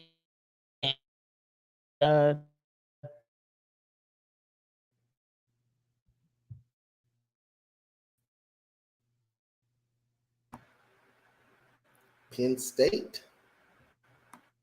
So what's your thoughts on the Big Ten? That goes through Ohio State. They're gonna run away with the Big Ten. They're gonna run away with the Big Ten. They're gonna run away with the Big Ten. That ain't even. They're gonna run away. They're gonna blow out a lot of teams. They're gonna sit their starters a lot. They're gonna run away with the Big Ten. Ohio State is running away with the Big Ten to me. They got so much talent there. CJ Stroud is going to be ready. He had a little bump in the road earlier last year, but when he figured it out, he was great. They got most of their guys coming back. And Hendrickson, Trayvon Henderson, that guy is a stud. That guy is a stud. Jackson Smith Jigma is good, is very good. You seen what he did against Utah. I mean, Marvin Harrison Jr. played well against Utah. The offensive line is very good, man. Hey, man, I got Ohio State. I don't see nobody beating Ohio State in the Big Ten, to be honest. I really don't see it. The closest could be Penn State and Michigan. That's the closest teams. But I think they can. I think they'll beat those two teams. They're gonna have a close game against one of them. They're gonna have a close game against one of them, though. All right. So what good college football programs are doing to elevate to elite status? So what colleges now are putting their players at elite status, like their programs? Like who would you want to send your kid to? Who I want to see my kid to? Well, I'm damn sure not sending them Steve Sarkisian. I'm damn sure not going to do that. But I'm gonna send them. I'm gonna send them. If I had the choice to make, I'm going to send them to Lincoln Riley in USC. I will send them to Lincoln Riley in USC. That is a team on the come up in the Pac-12, and like I say, I got respect for Lincoln Riley. I got respect for Lincoln Riley, a lot of respect for him. So I will actually send him to USC. I damn sure want to send. Yeah, Want to my send him to Steve guy. Sarkisian. Definitely. So something new we don't usually do here on 72, and we still got a couple of probably like a half hour or so or whatever left before we get out of here. You guys in the chat can ask us, me or Dante, some questions about anything. It could be MLB, it could be football, it could be NBA, it could be college. So we putting y'all on the spot. Ask us anything, and let's get this. Let's have some fun in here. And Yep, we always have fun in here, but yep, yep. Just don't ask me about Sark.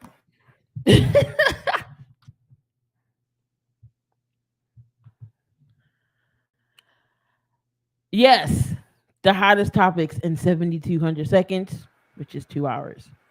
We 5 more episodes away from 30 episodes. It's hard to imagine. Yes, Yeah, I'm sir. already about to be in 30 episodes. That's crazy. I got to Yeah, go back and take a if I'm look not at it. mistaken, I think this is either 24 or 25. If I I'm not think this is. mistaken, I got to go back and watch the first ever episode of 72. You know what? I'm gonna go back and look at all the old Spotlight Sports networks that I Do you missed. think Miles Sanders will have a bounce back year uh season in next year? And you mean this year, Nightens? And why? The Um, reason, the Go ahead. the reason, yes. But if he stays healthy, he's a 1,000-yard wide receiver. When he was hurt last year, he was almost 1,000 yard wide receiver at 700 yards. So when he's You mean running healthy, he's back? gonna be 1,000 yard wide receiver. I'm gonna say he's gonna get You a mean running thousand back? yards. Huh? You mean running back? Miles Oh yeah, Sanders. yeah, yeah. My bad, my bad, my bad. I'm off guard. Yep. So I think he's gonna be 1,000 yard running back. My bad. Yeah, I think he's gonna be 1,000 yard running back. He was already barely one when he was when he wasn't healthy. When he wasn't healthy. So if he's healthy, he's gonna be 1,000 yard wide receiver. I mean running back, and he's gonna have 5 touchdowns. I'm gonna go with 1,000 yards and 5 touchdowns if he's healthy. He definitely going to see the end zone this year because last year was crazy how he had all those yards and couldn't make it in the end zone. But like you said, he got to stay on the field. The Eagles didn't pick up his option. They're giving him a chance to say the previous. This is like your prove yourself here. Um, so I no, I think Miles Sanders will have a backup year, just like Vic said. And Shane Steichen, we trust. I think Shane Steichen will definitely know his strengths and his weaknesses out there, and we definitely going to run the ball. We definitely going to run the ball. Damian, is Draymond Green a Hall of Famer? Is Draymond Green a Hall of Famer? Oh my goodness, that's tough. I'm gonna say yes. I'm gonna say yes. He's a Hall of Famer. Yes. I mean, 4 championship rings. He's not the best shooter, mind you. He'll shoot when Not the he best can, shooter, but not he's the best mainly a scorer, defensive guy. but he's great defensively, and he's the heart and soul of that team, that Warriors team. Yes, he's a Hall of Famer. I mean, look at Dennis Rodman. Dennis Rodman couldn't shoot a lick, but he's in the Hall of But he Fame. damn sure can rebound that damn basketball, and he's a Hall of Famer, and he was good on defense. So Cowboys fans said, do y'all think Ole Miss can get a national championship with Lane Kiffin? No, because Alabama and Georgia, you'll have to go through them. Miles Sanders is my favorite player, but you can say it's the Will season, but I love him. Is LeBron James the most scrutinized athlete ever? Yes, no question. JB know what he know what he doing. Why he asked that question? Yes, JB know that. He know that. JB, boy, you JB know that. He know that. That's why he asked. He know that.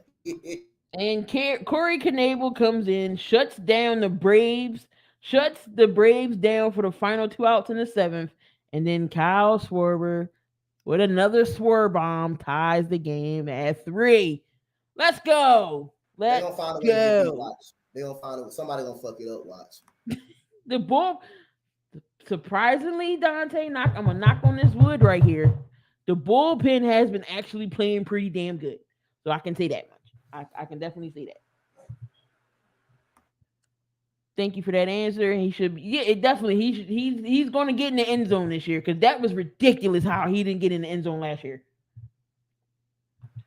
Yeah, I can't blame him for not getting in the end zone. That's on the coaching, not getting in for him not getting in. They'll either take him out or not give him the ball in the end zone. But I expect him to get in the end zone this year. Draymond isn't a Hall of Famer, but the NBA Hall of Fame is full of very good players. I think he's a Hall of Famer. I think he's a Hall of Famer. I think Draymond is a Hall of Famer. Do y'all see His Poole career staying in over, Golden and he State? still got time. He still got time. He still got time too. But I think he's a Hall of Famer. I think he's going to be in Hall of Fame. Poole staying. They're going to give him money. Golden State's going to give him money. I think Golden State will keep Poole. They'll keep Wiggins. I don't know GP2. He might be the one who they don't bring back. But they're going to keep Wiggins and they're going to keep Poole. They definitely. And Looney's supposed to get a good deal too. So they're bringing in their core guys that help them win that championship. So Golden State's going to be a threat for a while. Yep, Schwarber with the Swar bomb ties the game. AJ Green all the way a Hall of Famer. No, I don't think he's a Hall of Famer. I'm gonna say no on that I because don't think AJ Green is a Hall of Famer. I don't think he's done enough. I just think the injuries kind of hurt him, man. And you know what? At one time, JB, I had AJ Green early in his career, a top 5 wide receiver in the league until he started getting hurt. And he was on a sucky Cardinals team that only went to the playoffs in the what Yep, and Such a Cincinnati and Bengals team. Cincinnati State getting put out the playoffs in the first round. So, but yeah, Marvin Lewis was horrible. I think if he stayed healthy this whole career, I think he will be a Hall of Famer. But I can't put AJ Green in the Hall of Fame right now. I just can't do it. He had in 2017 with the Bengals, he had 1,000 yard season. 2015, he had 1,000 yard season. 14, 13, 12, 11. His total numbers is 10,278 yards with 80. Hold on, with 68 touchdowns. I don't think that's Hall of Fame numbers.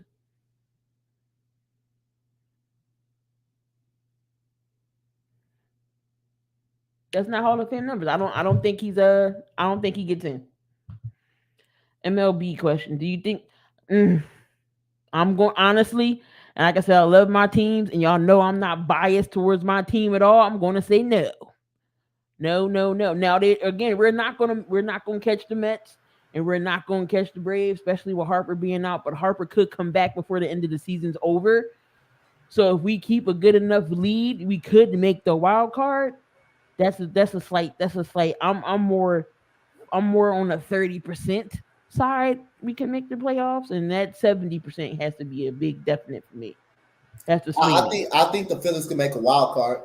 I think it's an opportunity they can get the wild card, but not for us regular playoff and win the division. No, I don't think they will. I was just looking at it. I can let me I double don't. check. I still don't think he's a Hall of Famer, and I'm sure I don't think he's a Hall of. But if he gets in, he gets in. Happy for him. Hey, but I'm not Yeah, afraid to be a wrong. hundred. So he's played out his whole career. He played 143 games. 90. He had 703 receptions, 10,278 yards, and 68 touchdowns. Yep, but he also missed a lot of time too, though. He also missed a lot of time too. Now, if he was healthy, I can make a case to put him in, but he's not healthy all the time. But like I say, if I'm wrong, I'm wrong. I'm not afraid to be wrong. I'm not afraid to be wrong at all. His best years again it was with Cincinnati, but his first 5 years he was 1,000 yard receiver. The 1 year in 2013 he had 1,400 yards.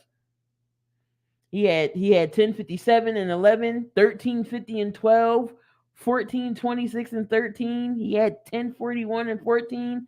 He had 1297 and 15. He missed it in 16 with he only had 964, but then right in 2017 he was back to 1,000 yards. So, but then like you said, he couldn't stay healthy. So what's your thoughts on Warren Sapp's comment saying Cap sucked at his Raiders tryout? I don't know. I can't. We don't know how bad or it was because from what people say, they said he was. Maybe Warren Sapp thought he sucked. So I'm I not can't exact. tell because I didn't watch the workout, so I can't really tell. I can't really give you an answer on that part. Yeah, his best. AJ Green's best season was 2015, 86 receptions, 1,297 yards, 10 touchdowns. But the Bengals absolutely was. I just don't understand how Marvin Lewis kept his job for that long. He He was kept his he job for like 10 years, I believe. Yes, and they only went to the playoffs once out of those 10 years. That's They made hard. the That's playoffs horrible. every year. They make the playoffs every year, but they have not won one playoff game. In his tenure, in Marvin Lewis' tenure, he made the playoffs every year, but Kent did not win one playoff game. Unacceptable to keep a coach down that long and to make it to the playoffs that 1 year, make it to the playoffs all those years and don't win a playoff game. Unacceptable. Unacceptable. That was horrible. That's why Marvin Lewis ain't coaching now. Well, he still is coaching, just not in the NFL. Just not in the NFL. Um, you see. So Cowboys fan says, "Do y'all think Dak will have a great year without Cooper?" I would say yes. I still think Dak is that. I still think Dak is a good enough quarterback to have a good year without Cooper, without Amari Cooper. I still think yes. I don't think really.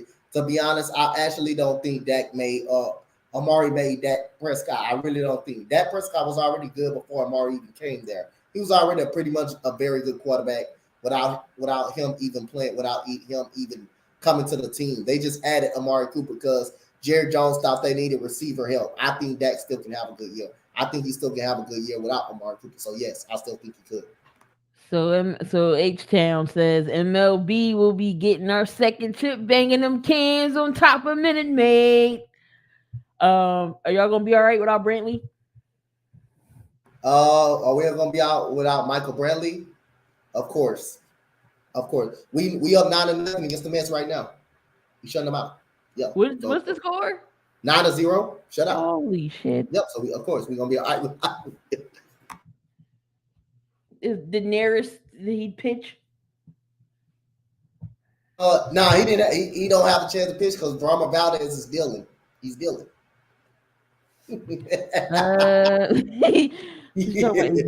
Y'all think about Kendrick. Okay, so here's my thing with Kendrick Perkins. I don't know why everybody going after Perk. We all know, he was okay basketball player in his time. And I actually like him at ESPN. He has some crazy takes at times. But one thing is Perk is real about things. And I don't know why, like, he did take down his tweet. I don't know if y'all seen his tweet, but he went in. He told Draymond, "Look, you can come at me, you can come at my takes, you can come at me." But he said some off the line stuff. I think Draymond did, in my opinion. Like, you don't call no black man no coon. Like, you a black person too. Like, where is this coming from? So Kenyon Perkins has every right to be upset, but at the same time, he does represent ESPN. He does have to be better what he says about things, and he did take his video down. He apologized, but Draymond, come on, man, like, come on, like, you can't be doing these things.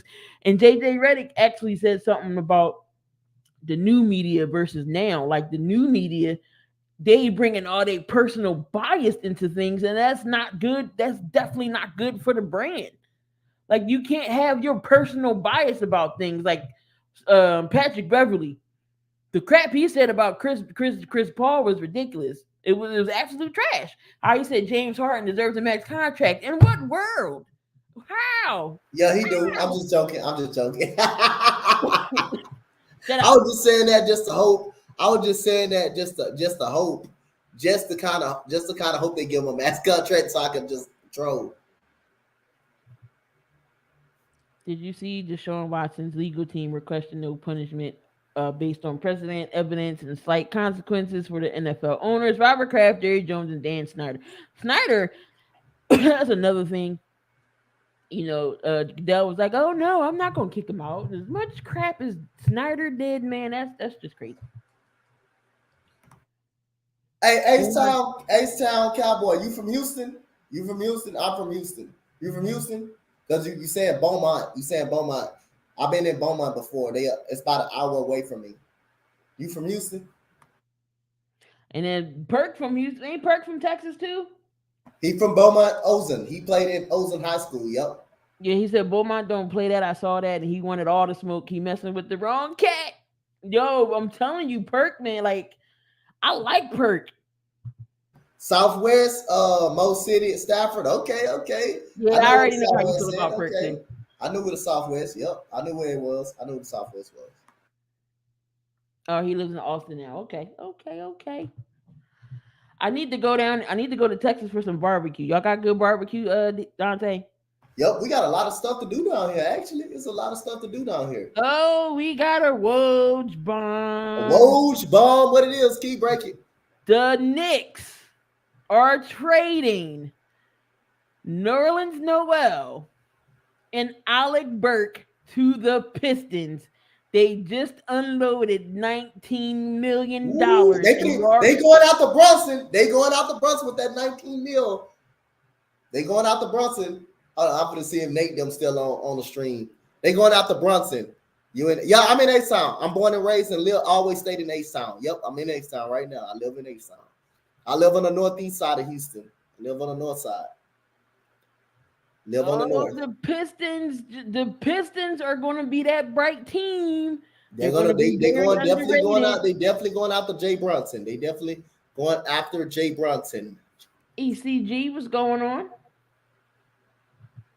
They definitely going after Jay Brunson. ECG, my God. We talked about a mixture of things. We just, having the chat ask us some questions because we really don't do that. But we all about having fun over here. We already talked about the major things. We did talk about a bunch of college.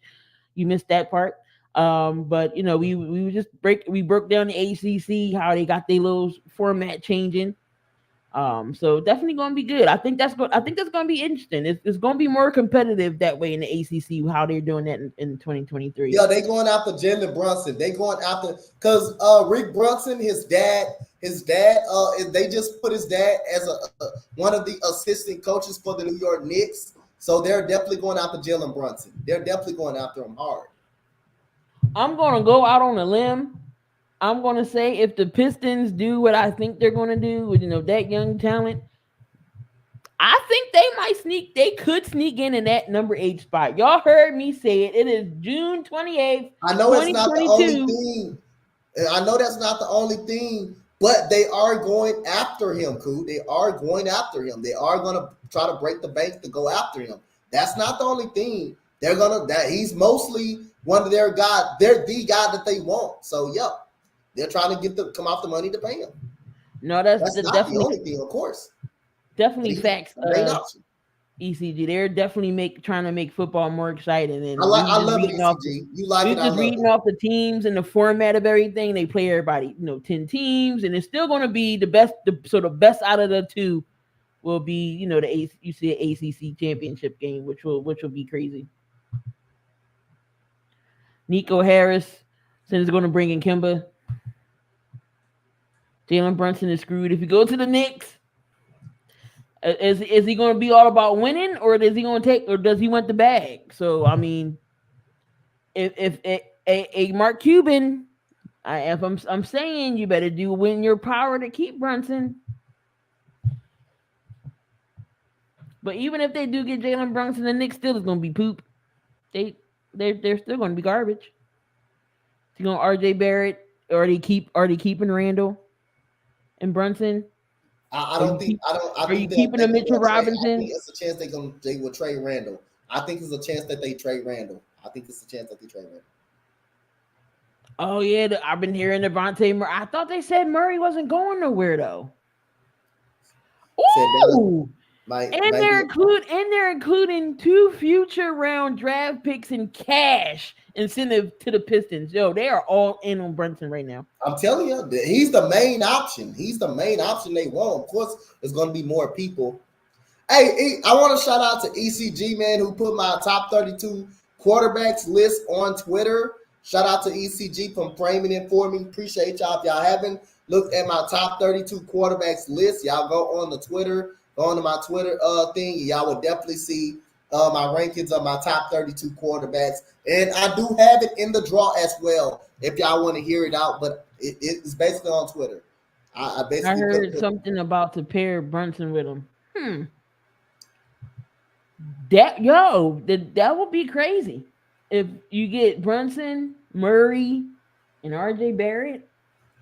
that would be just like a Tom Thibodeau led team right there. That would be a good Tom Thibodeau team right there.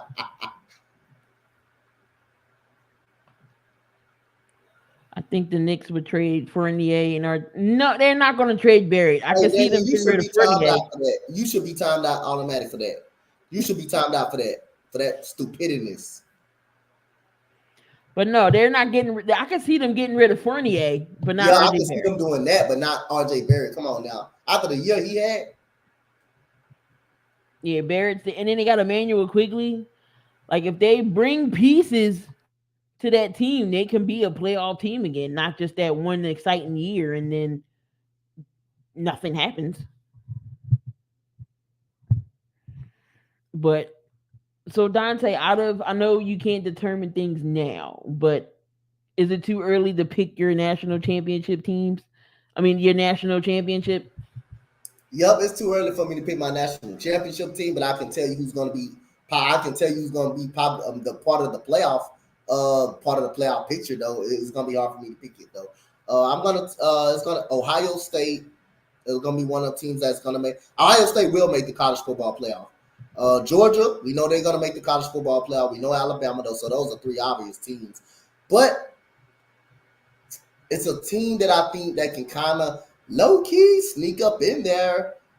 in that picture, and they are in the Pac-12, which is USC. I think they can sneak up in there. Not saying they're going to be in a playoff picture. Not saying they're going to, but I think they can win the Pac-12. I think USC. They got. I mean, getting Jordan Addison over there and getting Keller Williams and adding Lincoln Riley and stealing a couple of five-star recruits from Oklahoma. Yeah, I think USC is going to be a matter of time before they get back in the fold again. So New York will send Detroit back its 2023 second round pick, a 2024 second round pick via Miami, and $6 million.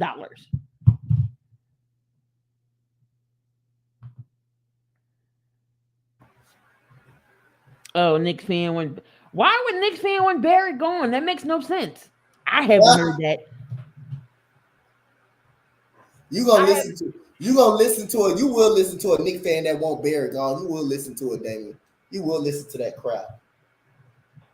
I haven't heard anything of that. Um, yeah, haven't heard that.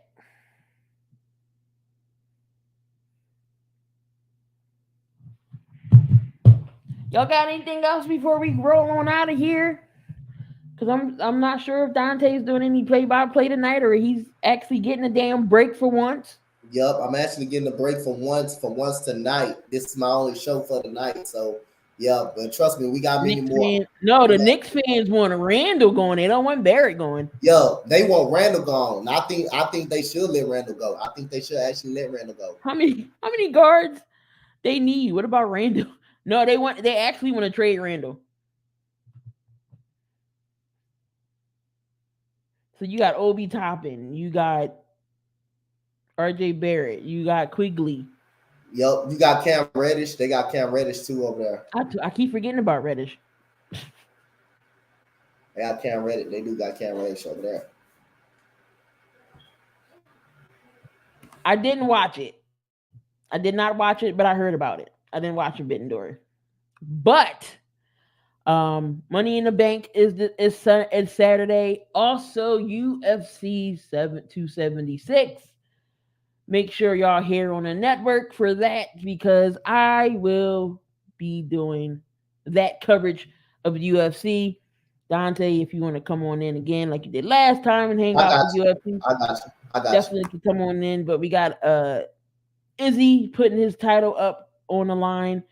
We got a co-main event, Max Holloway as well. So make sure y'all tune on in to UFC 276. I will be live streaming that.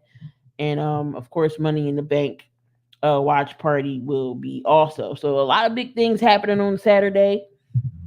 So tomorrow, make sure y'all come on back. We got the Fadeaway podcast. I may not be on. I got an appointment to run to tomorrow, so I'm not going to be on. So a lot of NBA talk. I'm sure we're going to plug in some WNBA, which has been hot lately. Yep. WNBA has been awesome. Brittany Griner hopefully can get her sentence or something. Hopefully they can send her home. She's been over there 120 something days now. She gets her hearing Friday, I believe. So hopefully some good news. Hopefully she can come on in. Come on back. And the WNBA already made her an honorary player on the All-Star team. Appreciate that, A-Sound Cowboy for the sub to the network. Exactly. He been said he wanted Simmons with the Bulls. Damien, you ought to be a damn shame of yourself. Thank you, A-Sound. I appreciate you. He said you lucky you a mod. He said you're bad. Damn, he was gonna boot you.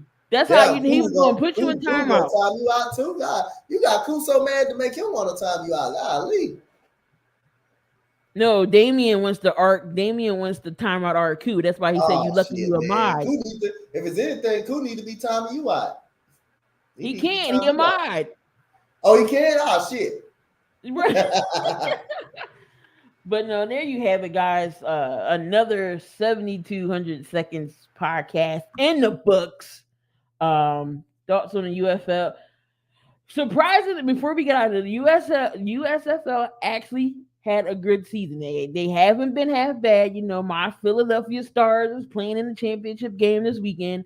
Um, I think second season is going to be good, but it's going to be hard now because then you're going to have USFL and then the XFL is coming next season. So that's going to be interesting. Maybe next year Dante can get into his Houston team. I might get into the Houston Gamblers more next year. They suck. They terrible. As a matter of fact, I can tell y'all what's going down tomorrow since we are Yeah, talking about. I do need to know. Sometimes I be forgetting the schedule. All I need No, to know. no, it's fine. I do. Um, I didn't get that what you call it, that thumbnail and stuff, so I can do the Indians game earlier. So I gotta kind of get it a little bit earlier so I can know I can just go straight. so we do have so your Astros is playing the Mets. Yep, So that's tomorrow at at 1. Yep.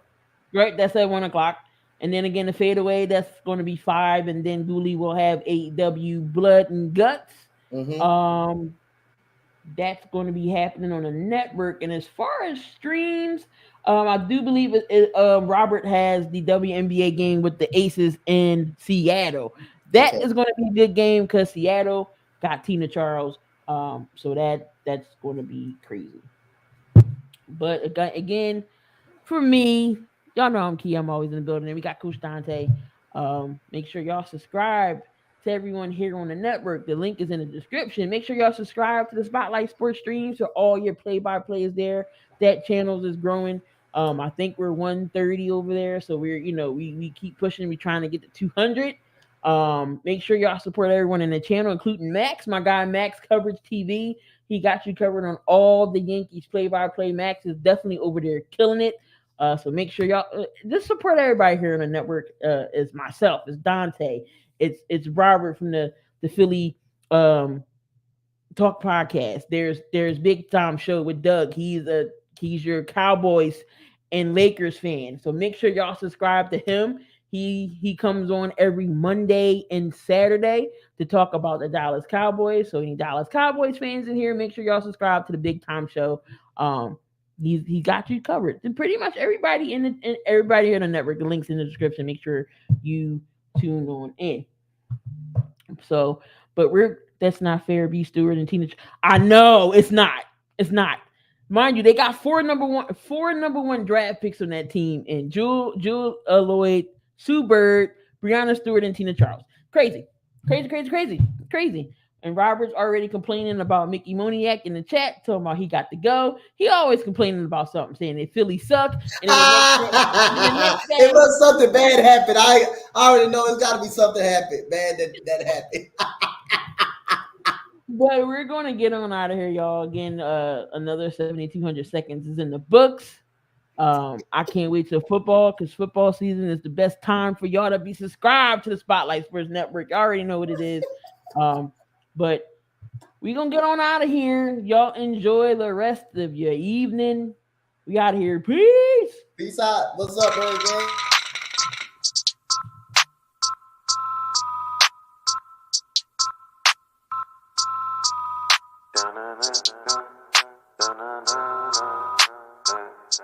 I heard they want the news. Well, we got it just for you. What's your team? Who your player? Who your crew? I heard they want the news. The spotlight is on you, and if you in the hot seat, it's times 2. I heard they want the news. Come tune in to the crew, but we got the hookup just like black and blue. I heard they want the news. Spotlight Sports, what it do? Hit subscribe and that like button too. I heard they want the news.